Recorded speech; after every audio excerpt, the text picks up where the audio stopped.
joining us right now momentarily. Oh my Lord. Hold on. He's walking in with a gift. Look at this. He's got a gift for Courtney, obviously because of the impending bundle of joy that is hold on. We got to get you on the microphone for this, Coach. Mike Vrabel. Thank you. Good morning, Coach. Good morning. What do we got over here? Are we opening this on air? Oh. Yeah, I guess so. Okay. Right. That chews up some of our time. You'd rather that than the questions. Nice. Oh, look at that. All right. It's all good questions. Very nice. That's very nice. Very nice. I'm very emotional right now, so. Don't cry. It's got to be a onesie. Well, it's probably for Greg or for? It's a Side whole Vrabel football. Oh, look at that. All right. All right, Coach. I mean, really. Good job. This is bribery at its finest. Yeah, I know. There's a little baby Vrabel jersey down there somewhere, too. Oh my gosh, that is very nice. Fantastic. Congratulations. Thank you. That's very kind. Well, as you were walking in, we were talking about all facets of the game. Everything looking good and much better result than the week before. Yeah. I mean, if you take care of the ball, get some explosives in the return game, and get some stops defensively, I think that's what we're capable of doing. Mike, and you brought up getting some stops and explosive in the return game. Other than that one series where Carolina had their opening drive, that punt return, was that something that sparked the team, or was it just? Well, I mean, I think that's what we've talked about. It just takes one play, and I think that's continued to be the message, that it's whether it's in Miami and we hit one down the sidelines and gets us going with a big play, or on punt return, or maybe defense, there's an interception. But it just takes one play to get this thing back going, and that's what we have to look forward to in the games when it's not going great or it's a close game, what have you, that you just keep, plugging away, and then it just takes one play for this thing to break open. You didn't. I don't think I saw you running up the sideline on either one of them yesterday. Is that you got away from that? Well, that's not good for the Achilles. Yeah, be careful.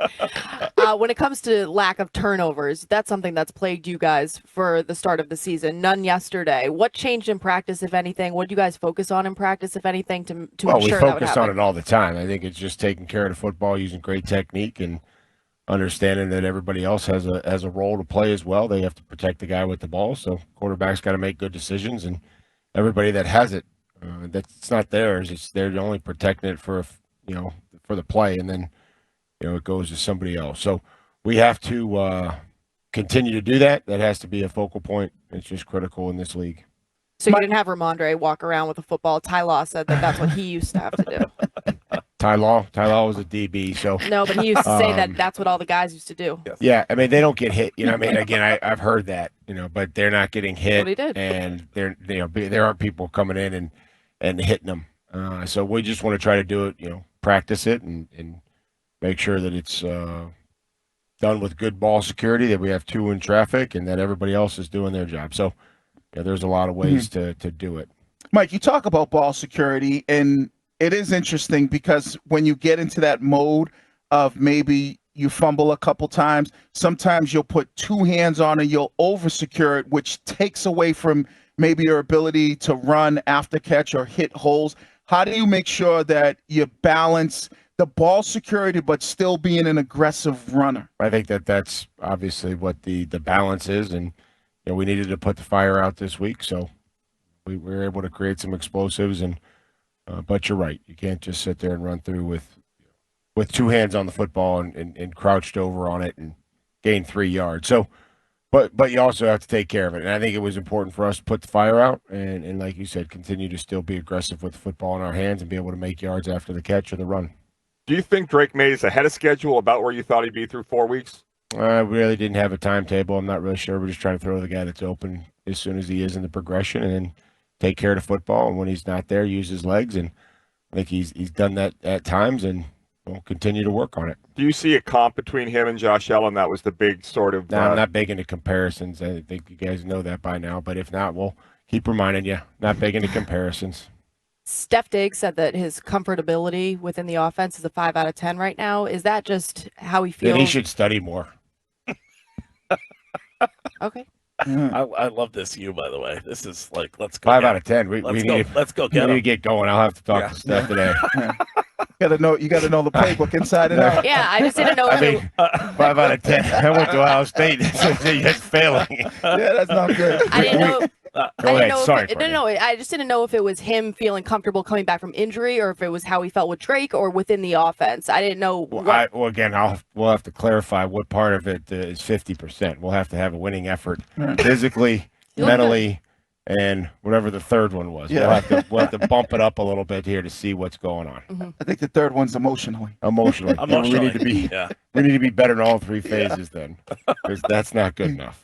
Mike, what was the difference after the first series defensively, adjustment-wise, that you made against? You know, what I mean, trying to disguise a little bit and just get our eyes in the right place. They're moving guys and motioning and flashing them after the snap, and that was then we pick each other. You know, what I mean, the weak side bunch formation that we've seen for pretty much since we started practicing football, and we run into each other. So I thought when we settled down, I thought just the being able to hold the disguise, they were trying to motion and shift and do different things, and we just needed to settle down and relax and play football and fit where we're supposed to fit, push the pocket, not let the quarterback scramble, extend plays, which I thought that was good.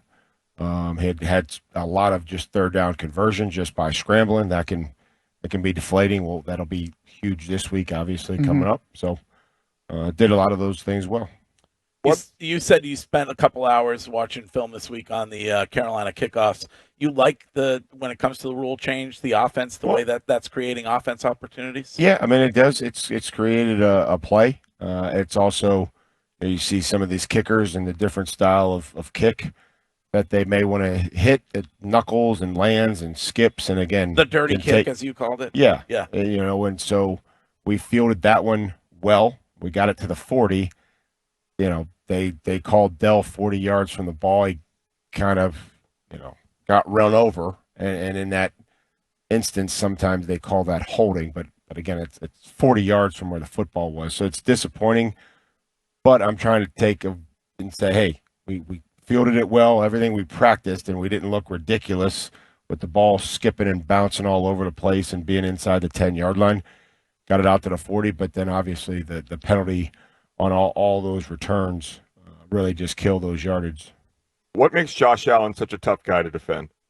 Oh, I mean, he's big, he's athletic, he's strong, he's stiff arms.